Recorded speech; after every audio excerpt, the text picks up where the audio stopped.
Economy is a dead economy அப்படின்னு இந்திய பொருளாதாரத்தை கடுமையாக விமர்சித்திருக்கிறார் அமெரிக்க அதிபர் திரு டொனால்ட் ட்ரம்ப்.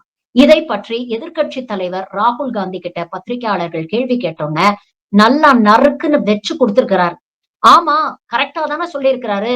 உண்மையை யார் சொன்னா என்ன, அதை ஏத்துக்க வேண்டியது தானே நல்லது.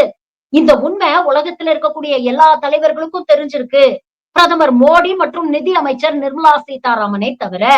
இதைத்தான் காலங்காலமா நாம சொல்லிட்டு இருக்கோம். ஆனா இதை சீர் செய்யவோ சரி செய்யவோ இந்த அரசு எந்த முயற்சியும் எடுக்க மாட்டேங்குது அப்படிங்கிற ஒரு விஷயத்த ராகுல் காந்தி பதிவு பண்ணியிருக்கிறாரு. ராகுல் காந்தியுடைய இந்த வீடியோ சமூக வலைதளங்கள்ல வைரலாகி சங்கிகளுக்கு பயங்கர எரிச்சலை ஏற்படுத்திட்டு இருக்கு.